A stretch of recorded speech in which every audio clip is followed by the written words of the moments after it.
Hello friends, কেমন আছো সবাই? সবাইকে হ্যাপি নিউ ইয়ার। বছরের লাস্ট দিনটি সবার কেমন কাটলো সবাই কমেন্টে বলবে। আমার তো ভালোই কেটেছে। আমি বাজার করে নিয়ে এসেছি সব ফুলকপি, বাঁধাকপি, আলু, তো আর যা যা দেখলে সব। তারপর নিয়ে এসেছি মাছ আর মাংস। তো এগুলোকে এনে ভালোভাবে ধুয়ে নিলাম। এরপর সব কিছুকে কেটে নিলাম, আদা বাটা, রসুন বাটা, যা যা লাগে মাংসের মধ্যে সব। তো আমি মাংসটা রান্না করলাম আর দিদি মাছটা রান্না করেছিল। আর কি হলো দেখো তোমরা সবাই। মাংসটা রান্না করার জন্য সব কিছু মাংসের মধ্যে আগে দিয়ে দিলাম।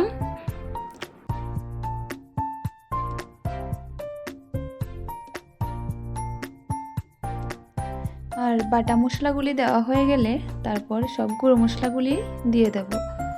তারপর সবগুলো দেওয়া হলে ভালোভাবে মেখে নেব। দেখো কীভাবে মেখেছি, একবারে লাল লাল হয়ে গেছে। তারপর তেল গরম করে তেলের মধ্যে মাংসটা ছেড়ে দেব। রান্নাটা হতে হতে ভাবছি তোমাদের সাথে একটা কথা শেয়ার করব। আমি তো নতুন নতুন ভিডিও বানাচ্ছি, তাই আমি খুবই নার্ভাস। তো আমার কথার মধ্যে হয়তো তোমরা এটা বুঝতেই পারছো। তো আমার যদি কোনো ভুল ত্রুটি হয় তোমরা প্লিজ এটা ক্ষমা দৃষ্টিতে দেখবে। আর এদিকে আমার মাংসটা দেওয়া হয়ে গেছে। তো একটু পরে পরে নাড়তে হবে, না হলে নিচে লেগে যাবে, তাই নাড়ছি।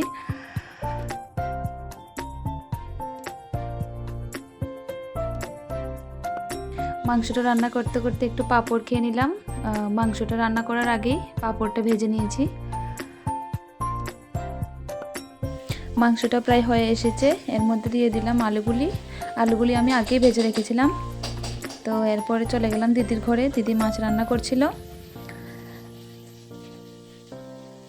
তারপর আবার এসে মাংসটার মধ্যে গরম মশলা দিয়ে তারপর একটু নেড়ে চেড়ে ভালোভাবে তারপর নামিয়ে নিলাম।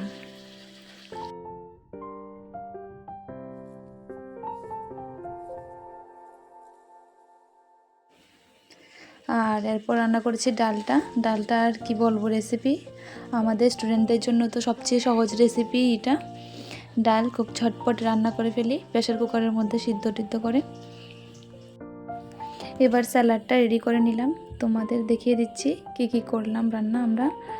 এটা হলো ফুলকপি আলু আর মাছ দিয়ে তরকারিটা। আর এটা ফুলকপি আলু ভাজি, তারপর ডাল, তারপর চিকেন কষা। সবগুলো থাল কিভাবে সাজালাম একটু দেখো। তো সবাই বলবে ভিডিওটা কেমন লাগলো। আর সবাই ভালো থাকবে, সুস্থ থাকবে। বাই।